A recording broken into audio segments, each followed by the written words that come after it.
enquanto eles iam caminhando, enquanto eles iam louvando a Deus, a multidão, que Jerusalém estava cheia de peregrinos, não é? A multidão olhava para aquele pessoal, mas espera aí, não é? Como é que esse pessoal está falando na língua que fala lá em casa, lá no meu país? E esse pessoal é todo galileu. A Galileia era o nordeste da Palestina, né? Naquela época. E o pessoal olhava meio de banda assim para os galileus, eles já moravam no extremo da região da Palestina, perto dos gentios e tudo mais. Então não tinham lá muita fama, não é? E agora estavam aqueles homens falando nos idiomas diferentes de todas as nações, e aí a multidão ficou perplexa. Queridos irmãos, quero saudar a todos com a paz do Senhor Jesus nessa noite, convidá-los a abrir a Escritura no livro de Atos, capítulo 2. Quero nessa noite falar a respeito do dia de Pentecostes e seus efeitos, o que é que significou naqueles dias e o que é que representa para nós hoje. Antes de começar, já quero agradecer a oportunidade de estar aqui com vocês, visitar outra vez Santa Cruz do Capibaribe, estar aqui na igreja, rever irmãos e amigos e participar com vocês com muita alegria. Quero lembrar vocês também que, ao final, a nossa igreja, a primeira igreja presbiteriana do Recife, ela tem um ministério que é o Ministério de Livros. E aí a equipe da livraria está aí fora, tem alguns livros à disposição dos irmãos, são todos irmãos voluntários. Às vezes o pessoal fica perguntando, mas eu não ganho um tostão com nada disso aí. Pode ter certeza. Isso aí é um ministério da primeira igreja e a gente procura servir os irmãos com a literatura. E também foi pedido para lembrar que no dia 20 de novembro nós teremos um culto em ação de graças pelos 10 anos da Igreja a Igreja Anglicana Reformada. Que vai ser na frente da igreja. Eu estarei pregando, então estou retornando a Santa Cruz no dia 20 de novembro. É um sábado, não vai interferir com a programação da igreja, vocês estão convidados se quiserem participar. Muito bem, dito isso, queridos, eu peço que vocês abram a palavra de Deus em Atos capítulo 2, deixe aberto, nós vamos orar e logo em seguida nós iremos passar a exposição desse capítulo tão importante e tão polêmico em nossos dias, que é o capítulo 2 de Atos. Pai, nós pedimos a Tua direção para o estudo da Tua palavra, nós queremos ser instruídos por ela, nós queremos, ó Deus, entender o que aquele dia momentoso representou para a Tua igreja, quando o Espírito Santo veio sobre os 12 apóstolos e sobre os demais irmãos ali em Jerusalém. E o que é que isso representa para nós hoje? Nos ajuda a ver, Senhor, porque nós queremos experimentar de toda a plenitude de Deus. Não queremos passar aqui por esse mundo sem deixar de conhecer tudo aquilo que o Senhor tem preparado para nós. Orienta-nos, é o que pedimos em nome de Jesus. Amém. Queridos, aqui no capítulo 2, do verso 1 até o verso 4, o autor do livro de Atos, que nós consideramos que foi Lucas, ele descreve de maneira muito sucinta, uma síntese bem resumida daquilo que é considerado o evento fundador do período cristão da igreja. Para nós, a igreja sempre existiu, ela estava dentro da nação de Israel, no Antigo Testamento, e se resumia àqueles judeus fiéis, tementes a Deus, como Abraão, Isaque, Jacó, os patriarcas, os profetas, os juízes tementes a Deus, homens e mulheres piedosos, e ela tem a sua fase cristã inaugurada com a descida do Espírito Santo no dia de Pentecostes. Esse evento tão importante é narrado aqui em 4 versículos. O que é que aconteceu? Mostrando que a importância que Lucas atribui ao evento não é ao evento em si, mas o que é que ele representou. O foco de Lucas, a gente vai ver, é muito mais na explicação que Pedro dá a respeito do que é o dia de Pentecostes, que vem logo em seguida, do que nos episódios que aconteceram naquele dia. Nós lemos aí do verso 1 até o verso 4, então, o registro. Ao cumprir-se o dia de Pentecostes, estavam todos reunidos no mesmo lugar. De repente veio do céu um som como de um vento impetuoso e encheu toda a casa onde estavam assentados. E apareceram distribuídas entre eles línguas como de fogo, e pousou uma sobre cada um deles. Todos ficaram cheios do Espírito Santo e passaram a falar em outras línguas, segundo o Espírito lhes concedia que falassem. Aqui Lucas localiza o evento no tempo, dando um referencial que é ao cumprir-se o dia de Pentecostes. Pentecostes era uma das 3 grandes festas judaicas. E como era mandado pela lei de Moisés, judeus de todas as partes do mundo vinham a Jerusalém para adorar a Deus, trazer ofertas, trazer os seus dízimos durante esses 3 momentos festivos.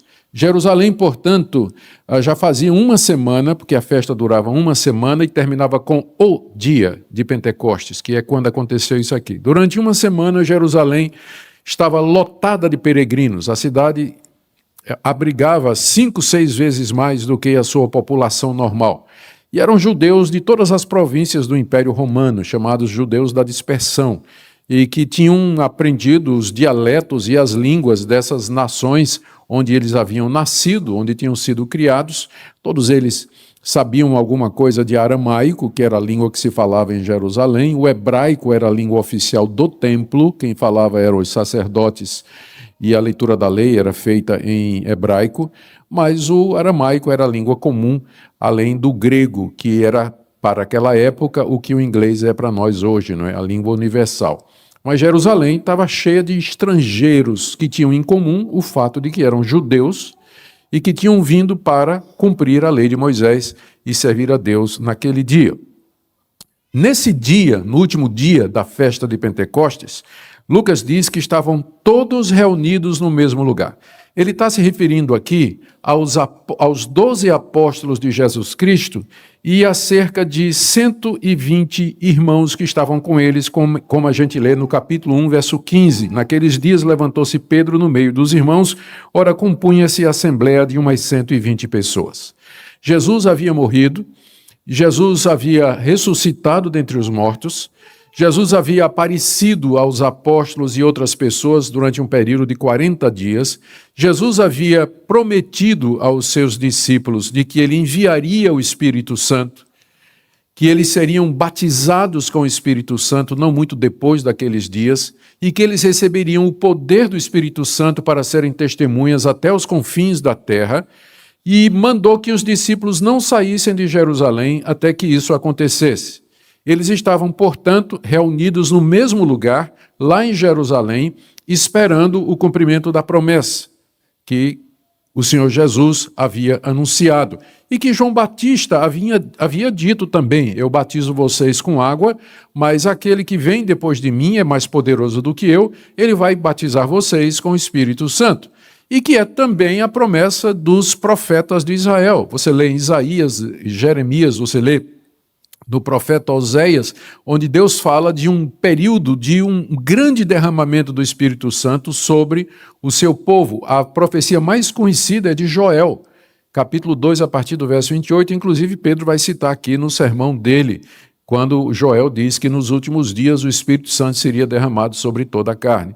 Portanto, os discípulos, os 120 irmãos, liderados pelos 12 apóstolos, estavam em Jerusalém aguardando o cumprimento da promessa de Cristo, que era a chegada do Espírito Santo. É importante notar que o Espírito Santo já estava no Antigo Testamento. Ele já agia no Antigo Testamento. Ele estava no meio do povo de Deus. É dito que o Espírito de Deus guiava o povo de Deus. O Espírito de Deus inspirava os profetas, levantava juízes. Ele era enviado por Deus para renovar o coração dos seus filhos, dos tementes a Deus. O Pentecostes não representa a chegada de alguém que nunca esteve lá, mas significa simplesmente que o Espírito Santo, a partir daquela data, ele seria dado e derramado com poder sobre todos os crentes para realizarem a tarefa que Cristo mandou: ide por todo o mundo, pregai o evangelho a toda criatura. Para que a igreja pudesse fazer isso, todos os cristãos deveriam receber a capacitação, o poder do Espírito Santo. Aqui, os apóstolos já eram crentes. Jesus já tinha dito a Pedro: vocês já estão limpos pela palavra que eu tenho falado. Em Mateus 16, Jesus pergunta a Pedro: quem vocês dizem que eu sou? E Pedro responde: tu és o Cristo, o Filho do Deus vivo. E Jesus disse: não foi carne ou sangue quem te revelou isso, Pedro, mas meu Pai que está nos céus. Então, é muito claro que eles já eram crentes. Eles já eram crentes. O que se aguardava era o poder do Espírito Santo, a capacitação do Espírito Santo para habilitá-los a cumprir a ordem de Cristo. Aqui, o local em que eles estavam reunidos era provavelmente o primeiro andar de uma casa, talvez a casa da mãe de João Marcos, que veio se tornar, no livro de Atos, o local de encontro da igreja de Jerusalém. Foi o mesmo local da Santa Ceia. Mesmo local onde eles haviam partido o pão junto com o Senhor Jesus. Lá se tornou o ponto de encontro deles e era provavelmente lá que eles estavam, aguardando a chegada do Espírito Santo, conforme Jesus havia dito. Diz aí no verso 2 que de repente veio do céu um som como de um vento impetuoso e encheu toda a casa onde estavam assentados. Note que Lucas disse que isso aconteceu de repente. O que mostra que os apóstolos não tinham domínio sobre isso. Eles não podiam dizer que dia o Espírito Santo viria. Eles não sabiam a hora em que o Espírito Santo viria. Na verdade, eles nem saberiam como o Espírito Santo viria, porque Jesus não disse. Jesus disse apenas: o Espírito Santo virá sobre vocês. Mas não disse como, não disse quando e não deu sinais. O que vai acontecer? Como é que a gente vai saber que o Espírito Santo chegou? Então, eles estavam na total dependência ali. Por isso que quando o Espírito Santo veio, é dito que foi de repente, quando menos esperado. E é interessante que diz esse mesmo versículo que eles estavam assentados. O judeu se assenta para comer, como nós também. Só que eles meio que deitam ao redor da mesa e se reclinam. É diferente das cadeiras modernas que nós temos. Quando eles oram, os judeus oravam ou de joelhos ou em pé com as mãos levantadas para os céus e os olhos abertos. Então, provavelmente, eles não estavam orando quando o Espírito Santo veio. Talvez estivessem à mesa. E quando menos esperavam, o Espírito Santo veio, mostrando que é da soberania de Deus enviar o Espírito Santo. Você não pode determinar, você não pode marcar reunião dizendo, nessa reunião o Espírito Santo vai chegar. Você não pode dizer o dia e a hora em que ele vai agir, inclusive porque ele é definido na Bíblia, ou referido na Bíblia, como sendo como o vento que sopra onde quer. Você ouve a sua voz, mas você não sabe de onde ele vem e nem para onde vai. A gente hoje assiste com espanto pregadores que parecem, não é? Dizem que tem poder sobre o Espírito Santo. Ele sopra o Espírito Santo no povo. Eles pegam o paletó e jogam o paletó no povo e o Espírito Santo vai com o paletó. Né? Sai derrubando gente e tudo mais. Eu queria ver onde é que tem isso na Bíblia. Que nós temos autoridade sobre o Espírito Santo. Na verdade, ele vem de repente. Quando ele quer fazer a obra dele no coração de quem ele quer, ele usa quem, quando, como, onde ele quiser. Ele é soberano. É de repente, é a expressão que é usada para descrever o que aconteceu no dia de Pentecostes. E Lucas, então, registra 4 coisas que aconteceram ali naquele momento repentino. O primeiro é que veio do céu um som como de um vento impetuoso e encheu toda a casa onde estavam assentados. As pessoas geralmente pensam que foi um vento que soprou. Não tinha vento nenhum. Está dizendo aqui que era o som de um vento. Quem já morou em casas só de telha, né? que não tem forro, em lugar que venta, sabe que quando o vento passa, ele dá aquele som de ventania. Né? Quando a ventania passa, ela deixa um som. Lá onde eu moro em Recife, tem um lugar muito ventilado, meu escritório é um quartinho lá de casa e tem uma janela que dá para onde o vento sopra. E de vez em quando, se a janela não está bem fechada, quando o vento passa, você ouve o barulho da ventania.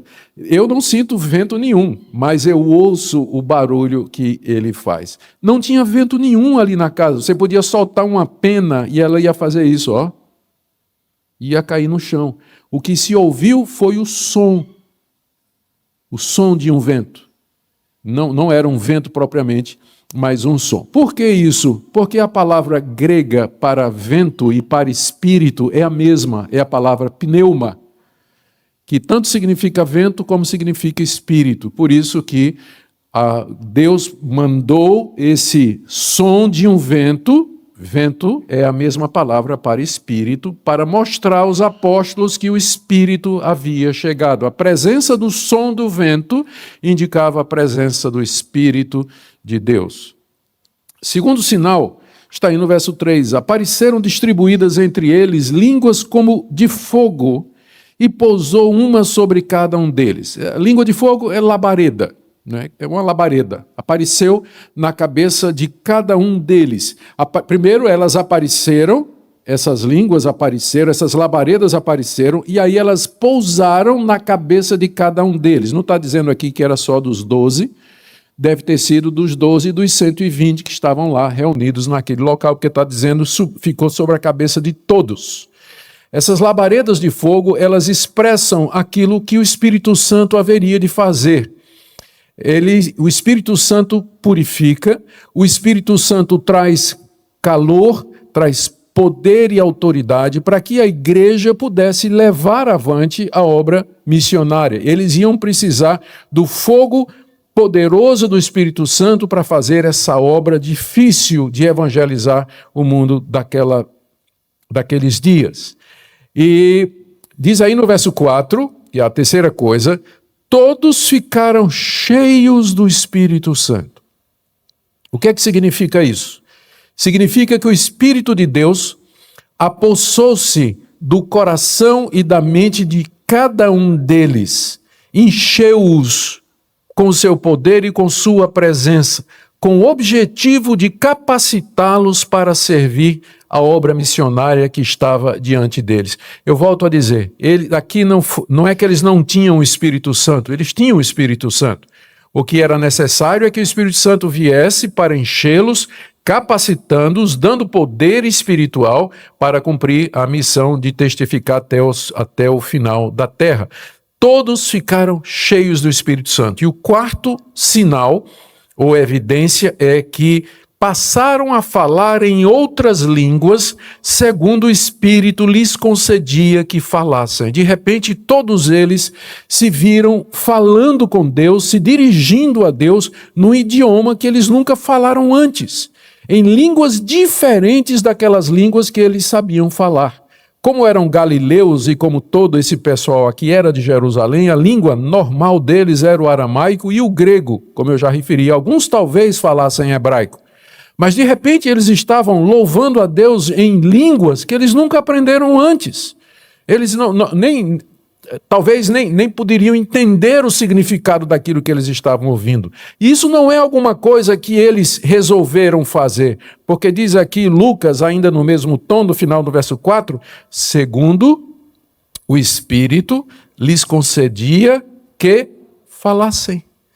Não era assim, eu quero falar, eu vou falar agora, não é? E aí, blá, blá, blá. Não. Eles não tinham controle sobre isso. Era de acordo com aquilo que o Espírito Santo concedia. Me lembro de uma vez, quando eu estava evangelizando o norte de Recife, na cidade de Olinda, estávamos começando uma congregação. Eu era um pastor bem novo na época, portanto já faz aí bastante tempo, né? E eu me lembro de um rapazinho que se converteu, aceitou a graça de Deus mediante o Evangelho, era um viciado em drogas, se tornou um moço dedicado, feliz, e ele queria muito as coisas de Deus. E, de repente, ele sumiu da congregação lá, e depois de alguns meses ele reapareceu, meio cabrunhado.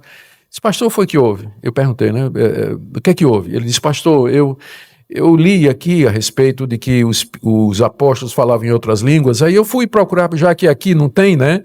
Então eu fui procurar uma igreja onde tinha. E quando eu cheguei lá, o pastor disse, não, é fácil, eu vou lhe ensinar a falar.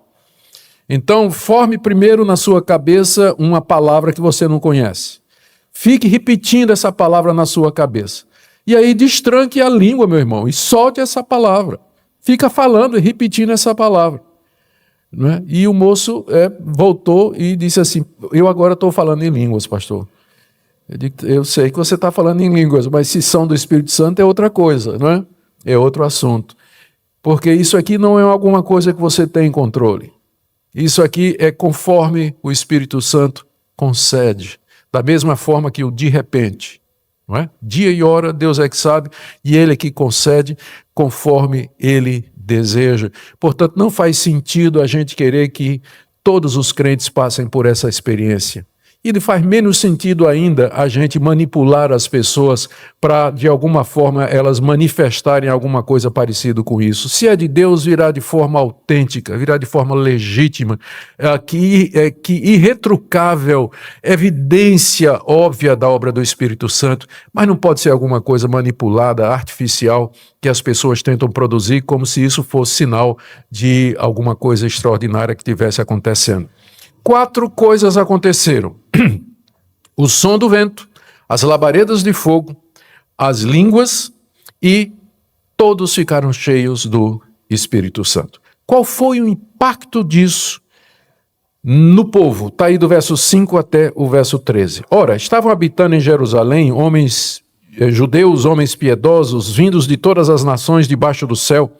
Quando, pois, se fez ouvir aquela voz, afluiu a multidão, que se possuiu de perplexidade, porquanto cada um os ouvia falar na sua própria língua. Estavam, pois, atônitos e se admiravam, dizendo: Vede, não são porventura galileus todos esses que estão aí falando? E como os ouvimos falar, cada um em nossa própria língua materna? Somos partos, medos, elamitas e os naturais da Mesopotâmia, Judeia, Capadócia, Ponto e Ásia, da Frígia, da Panfilha, do Egito, das regiões da Líbia, nas imediações de Cirene, romanos que aqui residem, tanto judeus como prosélitos, cretenses e arábios, como os ouvimos falar em nossas próprias línguas as grandezas de Deus? Todos atônitos e perplexos interpelavam uns aos outros: o que é que isso quer dizer? Outros, porém, zombando, diziam: estão embriagados. Primeira coisa que nos chama a atenção aqui é que Lucas omitiu de onde apareceu essa multidão, porque até aqui o que ele disse é que esses 120 irmãos estavam numa casa. Mas então, de onde veio esse povão todo aqui? Esse povo, como é que eles aparecem? Lucas omite, como eu disse, o relato dele é muito comprimido, né? Ele fez uma compressão do relato e não nos deu todos os detalhes. O que a gente pode imaginar é que quando o Espírito Santo veio sobre os discípulos de Cristo, ali no cenáculo, eles desceram e eles se dirigiram para o templo, que era o único local onde vai caber uma multidão de mais de 3.000 pessoas, que é o pessoal que vai se converter com o sermão de Pedro. E eles foram pelas ruas de Jerusalém, louvando a Deus. Foi a primeira parada evangélica, né? A primeira, como é o nome? Parada para Jesus? Tem um nomezinho, eu esqueço, né? Foi a primeira marcha para Jesus que aconteceu, provavelmente. Eles desceram lá da casa e foram lá para o templo, que era o único local em Jerusalém que caberia essa quantidade de pessoas, provavelmente o átrio do templo. E lembrem-se que mais tarde era lá no templo que eles também costumavam se reunir para pregar a palavra de Deus. E enquanto eles iam caminhando, enquanto eles iam louvando a Deus, a multidão, que Jerusalém estava cheia de peregrinos, né? A multidão olhava para aquele pessoal: mas peraí, não é? Como é que esse pessoal está falando na língua que fala lá em casa, lá no meu país? E esse pessoal é todo galileu. A Galileia era o nordeste da Palestina, né? Naquela época. E o pessoal olhava meio de banda assim para os galileus. Eles já moravam no extremo da região da Palestina, perto dos gentios e tudo mais. Então não tinham lá muita fama, não é? E agora estavam aqueles homens falando nos idiomas diferentes de todas as nações, e aí a multidão ficou perplexa, não é? E eles estão perguntando aqui, dizendo, né, estamos ouvindo, verso 6, cada um os ouvia falar na sua própria língua, o que mostra que não era sons sem sentido, mas eram idiomas humanos. Você pode dizer, alguns dizem, mas pastor, o que eles falaram foi língua dos anjos. Mas toda vez que os anjos apareceram, eles falaram nas línguas dos homens, né? Então dizer que foi a língua dos anjos, qual é a diferença? Veja a história do Antigo Testamento, toda vez que os anjos aparecem, eles falam nas línguas dos homens.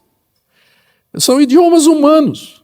Idiomas humanos. Aí o pessoal pode dizer assim: não, pastor, mas assim, são sons, glossolalia, é um som que a gente faz assim, mas que Deus traduz no coração da pessoa. Foi isso que aconteceu. Os discípulos explodiram assim em êxtase, em sons inarticulados, não era nenhum tipo de idioma, mas Deus, o Espírito Santo, traduziu no coração da multidão e cada um ouviu na sua própria língua.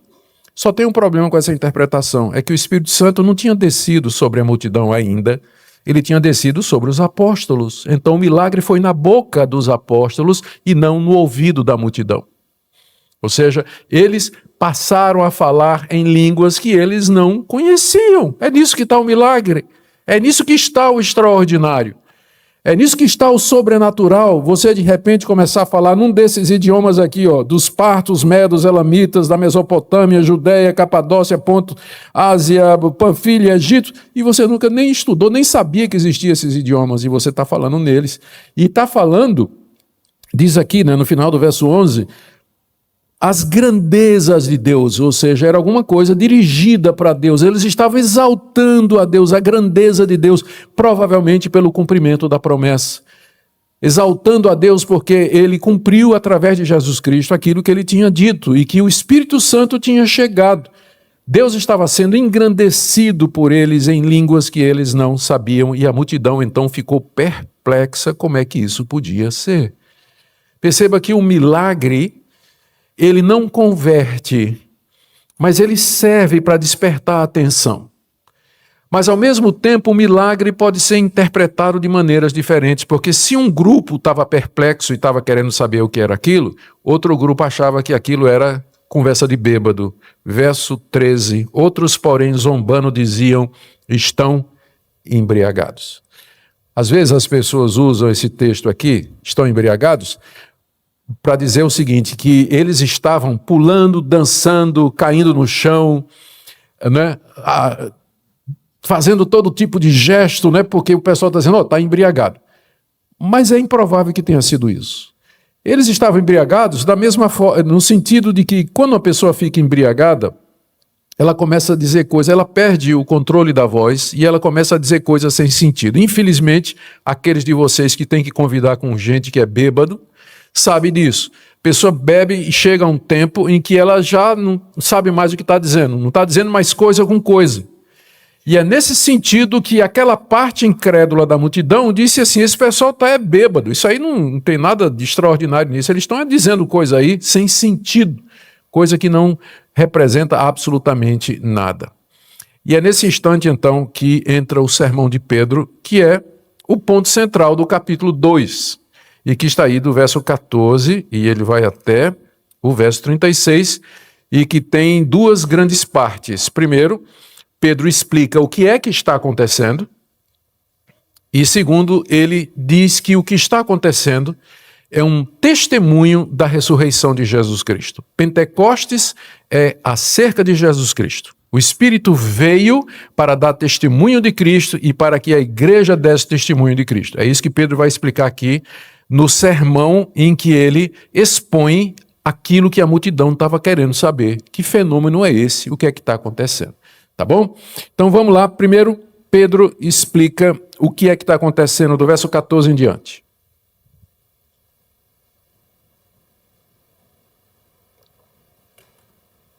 Então se levantou Pedro com os 11 e, erguendo a voz, advertiu-os nesses termos: varões judeus e todos os habitantes de Jerusalém, tomai conhecimento disso e atentai nas minhas palavras. Esses homens não estão embriagados, como vim dispensando, sendo esta a 3ª hora do dia.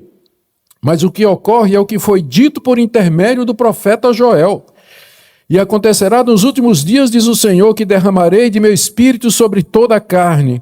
Vossos filhos e vossas filhas profetizarão, vossos jovens terão visões, sonharão vossos velhos, até sobre meus servos e sobre as minhas servas derramarei do meu espírito naqueles dias e profetizarão, mostrarei prodígios em cima no céu, sinais embaixo na terra, sangue, fogo e vapor de fumaça. O sol se converterá em trevas e a lua em sangue antes que venha o grande e glorioso dia do Senhor. E acontecerá que todo aquele que invocar o nome do Senhor será salvo. Então essa é a primeira parte do sermão de Pedro, onde ele explica o que estava acontecendo. Note aí que Lucas diz no verso 14 que Pedro se levantou com os 11. Quem era o 12º? Não era Paulo não? Que tem gente que acha que os discípulos erraram quando botaram Matias no lugar de Judas, né? Porque eles erraram, porque deviam ter esperado, era Paulo. Mas Lucas parece que considera que estava certo, porque Pedro se levanta com os 11, 12, número completo. Paulo ainda nem era crente. Paulo nunca se viu como dos 12, ele sabia que ele era um apóstolo com a mesma autoridade, mas correndo paralelo na missão aos gentios, aos 12 apóstolos de Jesus Cristo. Às vezes as pessoas dizem que os discípulos erraram quando lançaram sortes para substituir a vaga de Judas, que eles deviam ter esperado por Paulo.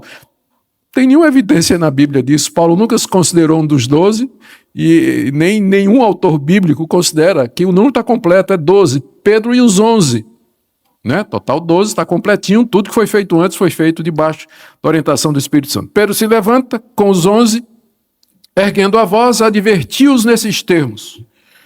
E aí ele pede que aquelas pessoas o ouçam, e aqui Pedro já não está falando mais em línguas, ele está falando na língua que todo mundo entendia, ou era aramaico, ou era grego, o mais provável. E ele diz no verso 15 que esses homens não estão embriagados, porque é 9 horas da manhã. Eles não podem estar embriagados, vamos usar um pouco de bom senso, é 9 horas da manhã. Esse argumento valia naquela época, né? Hoje em dia tem gente que está bêbado já às 6 horas da manhã, né? 7, 8 horas da manhã, mas naquela época alguém está bêbado às 9 horas da manhã era impensável. Então Pedro chama para o bom senso e diz, gente, são 9 horas da manhã, vocês acham que essa explicação de que eles estão bêbados resolve o problema? Não é? Eles não estão bêbados a essa hora do dia, mas o que acontece, verso 16, é o que foi dito pelo profeta Joel. E aqui você tem o tema do sermão de Pedro.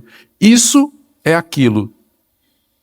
Isso que vocês estão vendo é aquilo que foi dito pelo profeta Joel.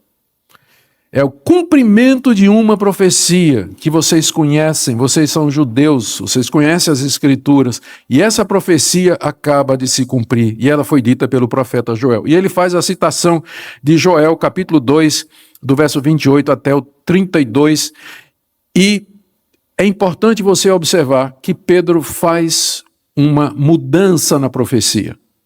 Se você quiser abrir sua Bíblia agora, lá em Joel, capítulo 2, verso 28, você vai ver que a profecia, na verdade, diz assim, e acontecerá, diz o Senhor, que derramarei do meu espírito sobre toda a carne. Pedro, quando cita, ele coloca depois, não é? E acontecerá depois que derramarei o meu espírito sobre toda a carne. Isso é a profecia de Joel. Qual é a diferença que Pedro introduz no texto quando ele cita? É que em vez de dizer depois, ele diz nos últimos dias. Os últimos dias representavam os dias de cumprimento das promessas de Deus. É a última fase do plano da redenção. É o período entre Pentecostes e a vinda de Cristo. É chamado na Bíblia de os últimos dias, porque quando Cristo vier, esse mundo, como nós o conhecemos, será destruído. E uma nova realidade vai começar. Então nós estamos vivendo os últimos dias do plano de Deus, a etapa final do plano de Deus. Nós estamos bem no meio, entre as duas vindas. A primeira vinda de Cristo, seguida por Pentecostes, e a vinda dele ainda no futuro. Esse período todo se chama os últimos dias. Então, os últimos dias já começaram.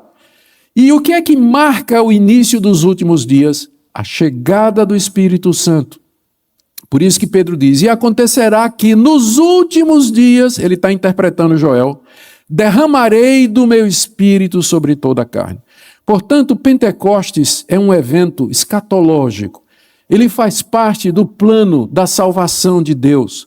Ele é o que a gente chama um dos atos redentores de Deus na história. Deus realizou determinados atos na história que tinham um significado salvador, que faziam parte do seu plano eterno e que não se repetem mais. Por exemplo, ele chamou Abraão e fez promessas.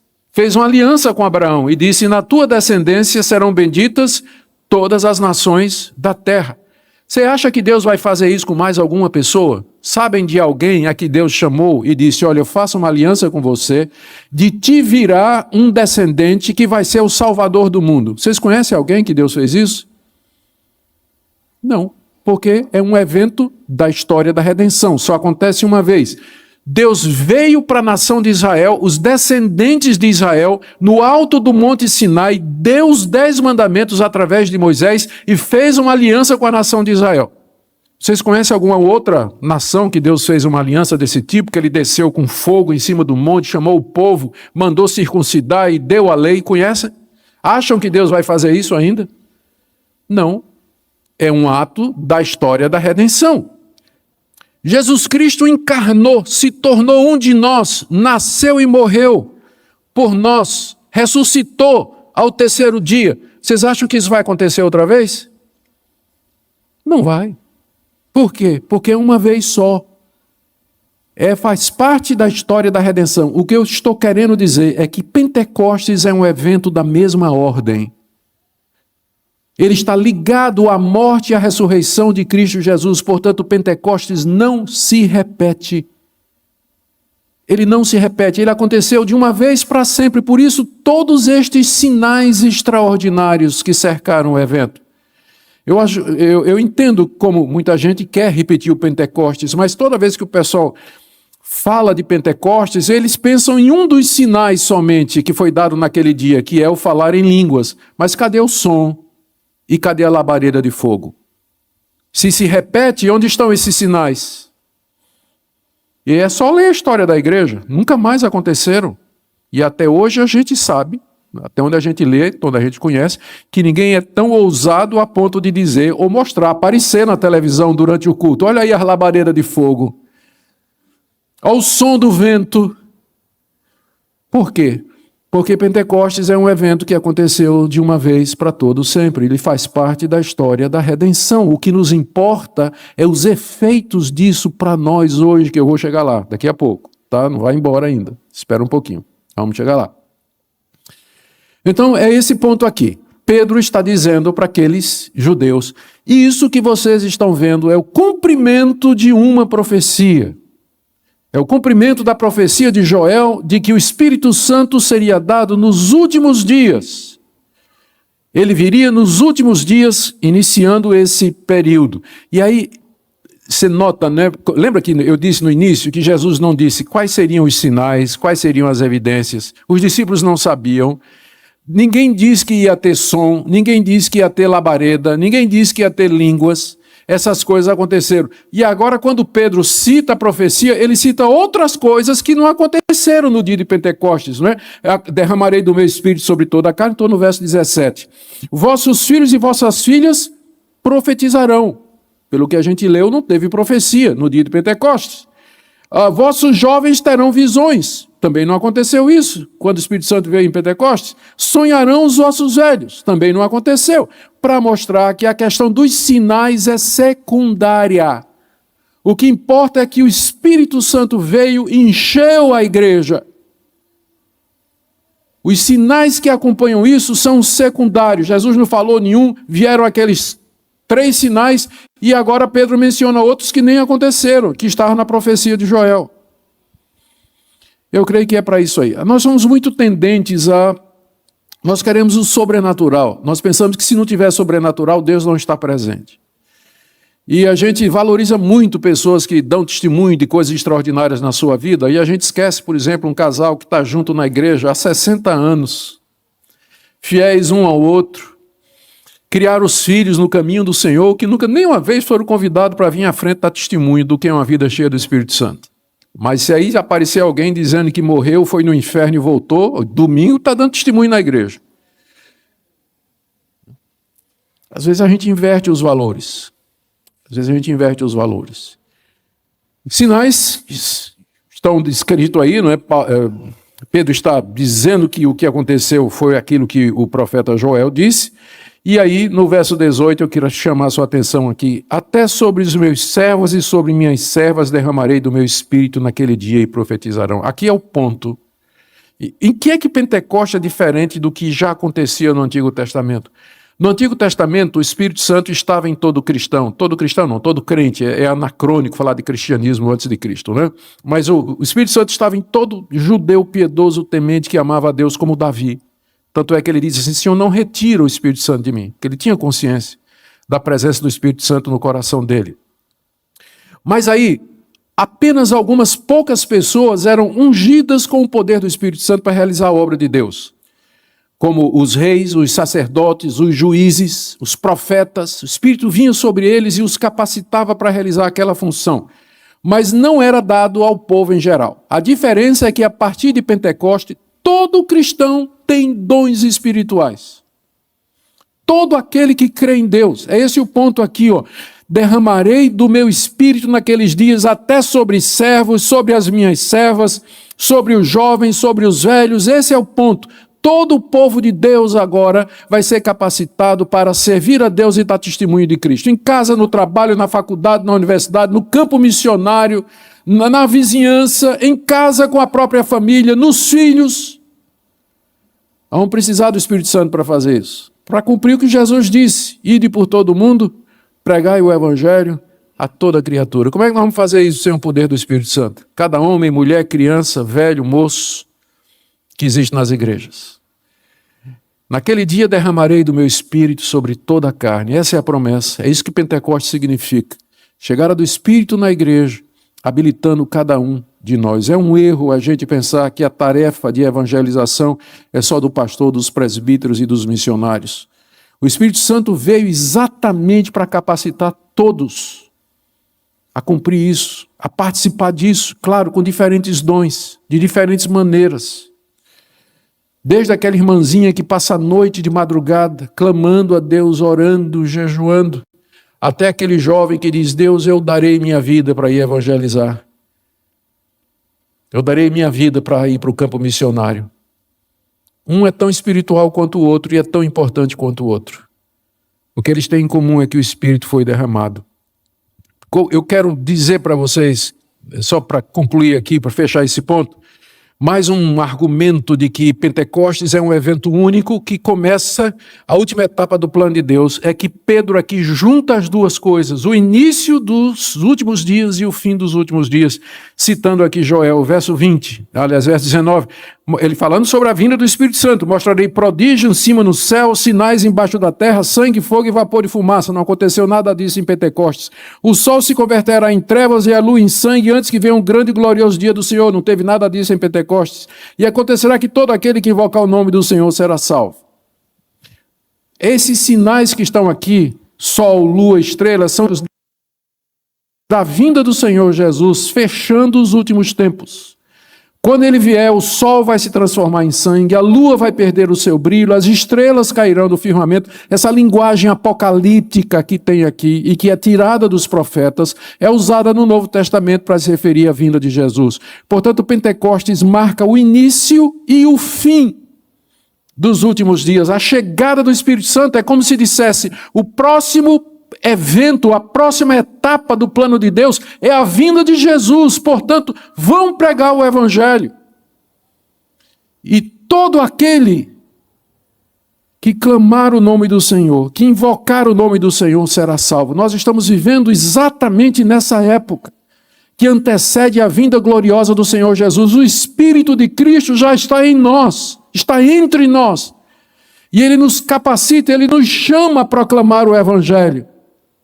De forma que aquele que invocar o nome do Senhor Jesus, o nome que nós proclamamos, então ele será salvo. É isso que Pentecostes representa, nada mais do que isso. Por isso que é um evento que não se repete. O que nós temos são enchimentos do Espírito Santo. A gente lê a história da igreja, eu gosto da história da igreja, de ler sobre avivamentos espirituais. Mas avivamentos espirituais não são repetição de Pentecostes. Eles são efeitos da presença do Espírito Santo no meio do seu povo. Quando Deus soberanamente resolve agir com poder numa igreja, numa região, num país inteiro, como fez no país de Gales, como fez na Coreia do Sul, como ele fez nos Estados Unidos, como ele fez na África do Sul. Eu estive lá no local do avivamento da África do Sul, eu vi com meus olhos conversões e conversões de centenas de zulos lá que aconteceu. Isso pode acontecer, mas são desdobramentos de um único evento. Deixa eu ilustrar. Houve um dia em que, pela primeira vez e de maneira inaugural, o pastor de vocês subiu aqui nesse púlpito pela primeira vez. Dia que ele foi empossado como pastor dessa igreja. Aquele evento não se repete. Foi um evento inaugural, não é isso? Foi um dia histórico, vocês até tiraram foto. Não é? Pastor pregando lá pela primeira vez na sua igreja, começando o ministério dele. Depois disso, ele subiu nesse púlpito já centenas de vezes, mas não é a mesma coisa. Mas ele só pôde subir nesse púlpito centenas de vezes porque houve um momento inicial em que ele foi instalado como pastor dessa igreja. É a mesma coisa. Dia de Pentecostes marca o início dos últimos dias. O Espírito Santo já veio e depois disso ele continuou a vir. Ele continuou a abençoar o povo de Deus, encher o povo de Deus, capacitar o povo de Deus para realizar a sua obra, mas não é a mesma coisa. Não é o mesmo evento. Segunda parte do sermão de Pedro é um pouquinho mais longa, mas eu vou ser breve. Mas nunca acredito quando digo isso, viu, gente? Quando digo isso, eu mesmo quebro a minha palavra direto. Do verso 22 até o verso 35, Pedro traz 3 testemunhas da ressurreição de Jesus. Primeiro, ele fala da morte e da ressurreição de Jesus, que aconteceu em Jerusalém, dizendo que aquilo foi uma coisa que Deus tinha planejado, mas que foi executado pela decisão das autoridades judaicas. Varões israelitas, estou no verso 22, atendei a essas palavras. Jesus o Nazareno, varão aprovado por Deus diante de vós, com milagres, prodígios e sinais, os quais o próprio Deus realizou por intermédio dele entre vós, como vós mesmos sabeis. Sendo ele entregue pelo determinado desígnio e presciência de Deus, vós o matastes, crucificando por mãos de iníquos. O qual, porém, Deus ressuscitou, rompendo os grilhões da morte, porquanto não era possível fosse ele retido por ela. Aqui nesses breves versículos, Pedro se dirige para aquela multidão, lembrando que era a mesma multidão que algumas semanas antes estava em Jerusalém para a festa da Páscoa. Pentecostes acontecia 50 dias depois da festa da Páscoa. E foi na festa da Páscoa que Jesus tinha morrido. E foi nessa festa que Jesus foi apresentado ao povo, como sendo, pelos líderes judeus, como sendo um traidor, como sendo alguém que cometeu blasfêmia. E foi naquela semana, naquela mesma multidão que gritou, crucifica-o, crucifica-o. E foi a mesma liderança judaica que resolveu entregar Pôncio Pilatos, que o crucificou, matou e sepultou. Aquele mesmo povo. É o que Pedro está dizendo aqui. Vocês lembrem disso. Jesus esteve entre vocês, ele fez sinais e prodígios e maravilhas. Isso vocês não podem negar. E esses sinais evidenciavam que ele era o Filho de Deus. Deus realizou por meio dele estes sinais. Olha o verso 23, muito interessante. Sendo ele entregue pelo determinado desígnio e presciência de Deus, vós o matastes crucificando por mãos de iníquos. Aqui você tem no único versículo aquele dilema famoso da Bíblia entre a soberania de Deus e a responsabilidade humana. Você vê que Pedro coloca a culpa da morte de Jesus na multidão. Vocês o mataram. Vocês o crucificaram por mãos dos romanos, que são os iníquos. Mas isso aconteceu de acordo pelo determinado desígnio e presciência de Deus. Deus já tinha determinado, Deus já tinha decretado que o seu filho viria ao mundo, que ele seria traído por Judas, seria entregue pelo seu próprio povo, que o crucificaria e o mataria. Deus já havia determinado isso no seu desígnio, no seu conhecimento pleno. Entretanto, vocês são culpados. Percebem como a soberania de Deus não tira a responsabilidade do homem? No mesmo versículo você tem as duas coisas. A soberania de Deus e a responsabilidade do homem. Foram os judeus que mataram Jesus? Foi. Judas traiu Jesus? Foi. Judas é culpado? É culpado. Os judeus daquela época são culpados? Claro que são. Pilatos é responsável? É responsável. Mas tudo isso aconteceu porque Deus já havia decretado que haveria de acontecer.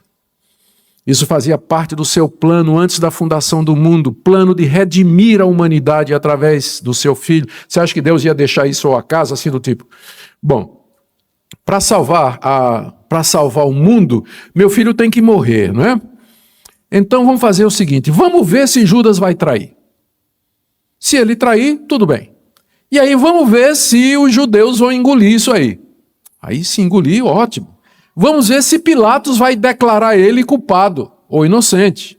Vamos esperar, eu vou esperar para ver. Você acha que Deus deixou ao acaso e à decisão humana o plano da redenção? Ele já havia decretado e determinado tudo antes da fundação do mundo, mas de uma maneira em que os atores que participaram são todos responsáveis pelas suas próprias decisões. Como explicar esse mistério? Eu não sei.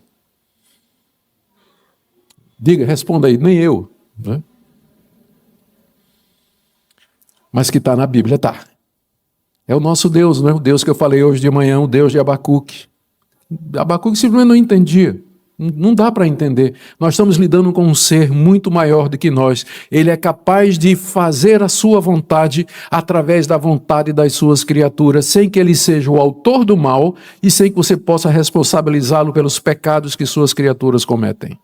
Deus é capaz de fazer isso. Tal a sua sabedoria, a sua grandeza e o seu poder.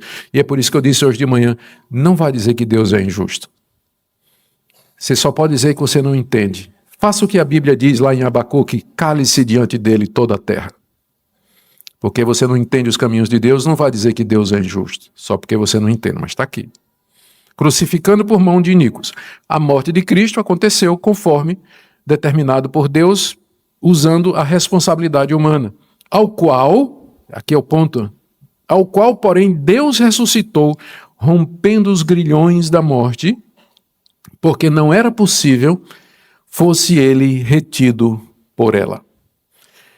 Então, Deus ressuscitou Jesus. Não era possível que ele ficasse morto, porque fazia parte do plano de Deus, que ele ressurgisse dos mortos para selar sua redenção. E agora ele apresenta as 3 testemunhas da ressurreição de Cristo. Primeiro, as Escrituras.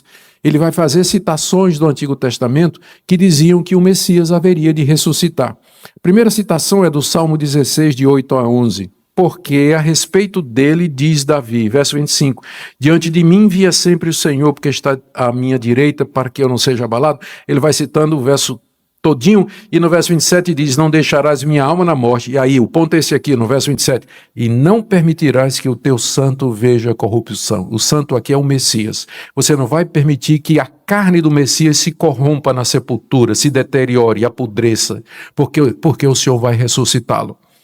Porque o Senhor vai tirá-lo dentre os mortos. Então, primeira testemunha, Salmo 16, Salmo de Davi, que falava de que o Messias não seria apodrecido na sepultura, porque Deus ressuscitaria.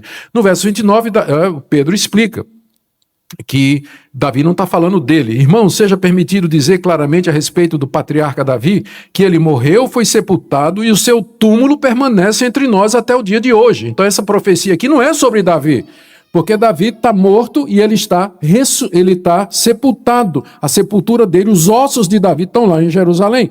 Verso 31, previndo isso, ele se referiu à ressurreição de Cristo. Olha aqui o que é que Pedro está dizendo. Está dizendo que Davi sabia que Cristo ia ressuscitar. E é disso que ele está falando no Salmo 16. Prevendo isso, referir-se à ressurreição de Cristo, que nem foi deixado na morte, nem o seu corpo experimentou corrupção. O primeiro testemunho que ele traz é do testemunho do rei Davi, no Salmo 16, o Messias haveria de ressuscitar. Davi não está falando dele, mas está falando do Messias. Davi está sepultado aqui, mas a sepultura de Jesus está vazia. Está vazia. Onde está o corpo dele se ele não ressuscitou? Onde está? Se os judeus roubaram o corpo, por que não apresentaram para calar a boca dos cristãos? Quando os cristãos começaram a dizer ele ressuscitou, por que os judeus não apresentaram o corpo de Jesus? Se foram os discípulos que roubaram, por que morreram por uma mentira que eles mesmos inventaram? Todos eles foram torturados e mortos por dizer que Jesus ressuscitou dos mortos.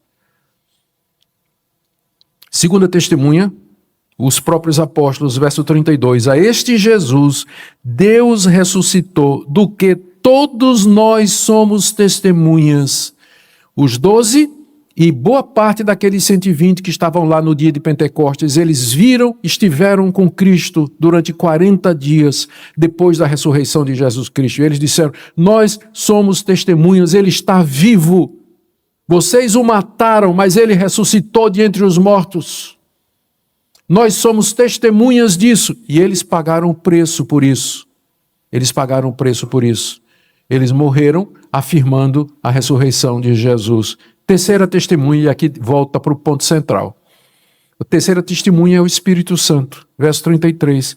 Exaltado, pois, à direita de Deus, tendo recebido do Pai a promessa do Espírito Santo, derramou isso que veres e ouvis. Porque Davi não subiu aos céus. Céus aqui é o local da habitação de Deus, o último dos 3 níveis de céu que o judeu acreditava. Mas ele declara: disse o Senhor a meu Senhor, assenta-te à minha direita até que eu ponha os teus inimigos por estrado dos meus pés. Citação do Salmo 110. O que é que Pedro está dizendo aqui?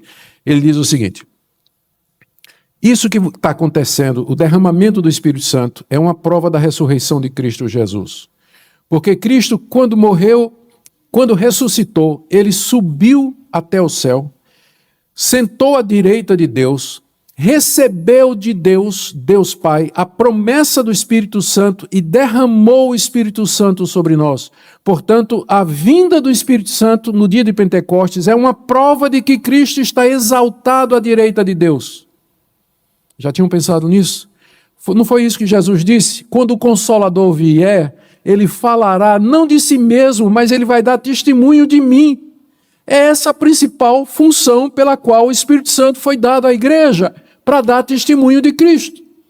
Quando ele desceu no dia de Pentecostes, era para provar que Cristo subiu. O Espírito desceu porque Cristo subiu, porque ele ressuscitou, porque ele se sentou à direita de Deus, porque lá do céu ele derramou o Espírito Santo. Deixa eu contar uma história aqui do Antigo Testamento para ilustrar e aí já vou fechar. A gente conhece a história de José, que é uma das histórias mais contadas, né, do Antigo Testamento. Querido do pai Jacó, traído pelos irmãos, humilhado, vendido como escravo, ele é comprado por Potifar, vai para a prisão, de lá ele sai para ser governador do Egito. As circunstâncias vocês conhecem, não vou ocupá-los com os detalhes aqui.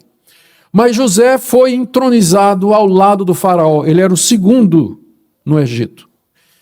E um dia seus irmãos chegam lá, e vocês conhecem a história toda, ele acaba finalmente se revelando aos seus irmãos e diz: manda buscar meu pai. E aí os irmãos voltam lá para Canaã para buscar o velho Jacó, que achava que o filho já tinha morrido, né, porque foi a mentira dos irmãos. Um animal feroz comeu José e levaram lá túnica colorida, manchada de sangue.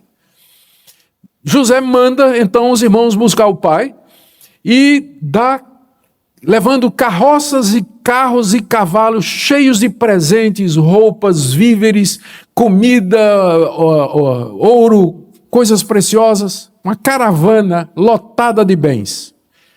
Quando eles chegam, os irmãos de José chegam lá em Canaã e dizem para Jacó: José está vivo e é o governador do Egito. Qual foi a reação de Jacó? Eu não acredito. Eu não acredito. Por que vocês estão contando esse tipo de coisa? Já não basta só ter sobrado Benjamim e vocês agora vêm contando esse tipo de coisa aqui para mim? Não, José está exaltado lá na direita do faraó. Ele tem todo o poder no Egito. O que é que convenceu Jacó? Lê o texto lá. Quando ele viu os presentes, quando ele viu os tesouros, quando ele viu toda a riqueza que José tinha mandado, ele disse: meu filho vive. É a mesma coisa. A presença do Espírito Santo é a dádiva do Cristo ressurreto. É a dádiva do Cristo exaltado, é o que prova que ele está vivo, é que o Espírito Santo está entre nós. E ele foi dado para nos convencer disso. É o que Pedro fala aqui, verso 33, exaltado à direita de Deus, tendo recebido do Pai a promessa do Espírito Santo, derramou isso que vocês estão vendo e ouvindo. Isso que vocês estão vendo e ouvindo, ou seja, esse poder espiritual evidenciado pelo milagre de falar em outras línguas, as labaredas de fogo, o som, isso é uma prova de que Cristo está exaltado. O Cristo que vocês mataram, ele é, e aqui a conclusão do verso 36, esteja absolutamente certa, pois toda a casa de Israel, de que a este Jesus que vós crucificastes, Deus o fez Senhor e Cristo. Tenha certeza. E qual era a prova que ele estava dando? Isso que vocês estão vendo é a prova de que Cristo ressuscitou. Ele é o Senhor e ele é o Cristo. O Espírito Santo foi dado para isso. Não é sobre nós o Espírito Santo. Ele não veio para me tornar mais poderoso. Ele não veio para me dar experiências de todo tipo, mas ele veio para me levar a ser uma testemunha de Jesus Cristo, para servi-lo aqui nesse mundo. O resultado do sermão de Pedro está aí, do verso 37 a 41. Ouvindo ele estas coisas, compungiu-se-lhes o coração e perguntaram a Pedro e os demais apóstolos: que faremos, irmãos? Respondeu Pedro: arrependei-vos, cada um de vós seja batizado em nome de Jesus Cristo para a remissão de pecados e recebereis o dom do Espírito Santo. Pois para vós outros é a promessa, para vossos filhos, para todos que ainda estão longe, isto é, para quantos Deus o Senhor chamar. Com muitas outras palavras, deu testemunho e exortava-os, dizendo: salvai-vos dessa geração perversa. Então os que lhe aceitaram a palavra foram batizados, havendo um acréscimo naquele dia de quase 3.000 pessoas. Qual é a diferença do sermão de Pedro e o nosso? Hoje em dia nós pregamos, Pedro pregou um sermão, converteu 3.000. Hoje a gente prega 3.000 sermão para converter uma pessoa. Qual é a diferença? Que Pedro estava cheio do Espírito Santo. É isso que o Espírito Santo veio fazer. Poder espiritual. Esse sermão de Pedro, se você olhar homileticamente, ele é um sermão desajeitado. Ele não tem começo, não tem fim. É um sermão meio desajeitado, se você olhar da perspectiva humana. Mas que sermão! Olhe o efeito das palavras de Pedro. É isso que o Espírito Santo veio fazer. É esse o poder do Espírito Santo que eu quero, que a igreja quer. O poder para dar testemunho de Cristo, para que as pessoas se convertam. Depois que Pedro pregou, olha o efeito no verso 37. Eles se compungiram no coração e perguntaram: o que faremos? Qual é a diferença para o dia de hoje? A gente prega o sermão e a gente é que diz: aceite Jesus, aceite Jesus. E o cara lá. Né? E a gente diz: você que está ao lado dele aí, pergunta a ele, pede para ele levantar a mão, então traz ele aqui na frente, né? Dá uma chance a Jesus. Já ouviu isso? Qual é a diferença para esse quadro que vocês estão vendo aqui? É que quando o Espírito Santo está agindo mesmo, é o povo que pergunta: o que é que eu faço?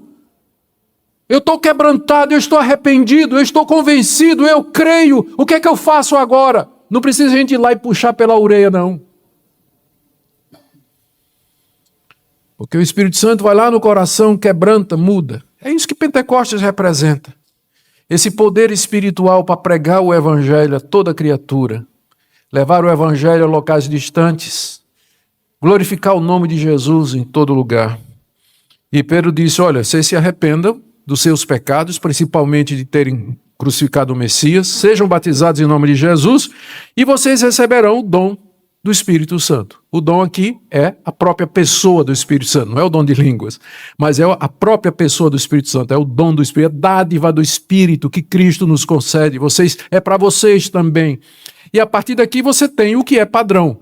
Você se arrepende, crê, recebe o Espírito Santo. Aquilo que aconteceu com os apóstolos, que já eram crentes e o Espírito Santo veio depois, aquilo é um período, como eu já disse, é um evento único, período especial da história. O padrão é o que acontece a partir de agora. Você se arrepende, você crê e você recebe o Espírito Santo. E é o que vem acontecendo desde aquele dia até o dia de hoje. O Espírito Santo sendo concedido a nós, a igreja, para a pregação do Evangelho. Os que aceitaram a palavra foram batizados, havendo um acréscimo naquele dia de quase 3.000 pessoas. Amém? O que é que isso tudo representa para nós? Primeiro, se você é crente em Cristo Jesus, você já tem o Espírito Santo. O dom do Espírito já lhe foi dado pelo Cristo exaltado. Segundo, se você tem o Espírito Santo, seja guiado pelo Espírito Santo. Seja enchido por esse Espírito. Não entristeça esse Espírito com seus pecados. Não abafe esse Espírito, insistindo em viver uma vida contrária ao Pai. Mas busque a plenitude desse Espírito diariamente. Todos os dias, usando os meios de graça, comunhão dos santos, leitura da palavra, oração, participação em atividades que são espirituais, se encha do poder do Espírito Santo. Peça que Deus lhe mostre de que maneira você pode servi-lo na evangelização do mundo, já que está dito aqui que o Espírito Santo foi derramado a todos, dado a todos. Então, de que maneira você pode servir? Quais são os seus dons espirituais, seus ministérios, suas capacitações?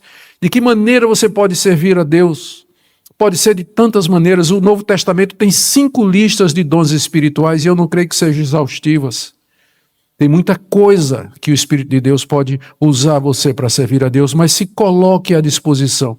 Deus pode fazer coisas extraordinárias? Claro que pode, Ele é Deus. Ele prometeu fazer sempre? Não. Ele faz de repente e conforme lhe apraz, do jeito que Ele quiser. Se Ele quiser fazer, louvado seja o nome do Senhor.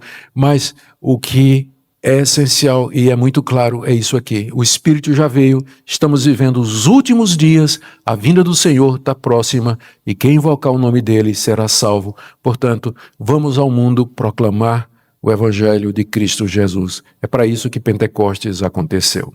Amém? Deus abençoe a vida de vocês, que Deus lhes encha sempre do Espírito de Deus, que seja uma igreja plena do Espírito, para que possa continuar a servir a Deus com a visão missionária e o serviço ao reino de Deus nessa cidade e onde Deus enviar vocês. Amém.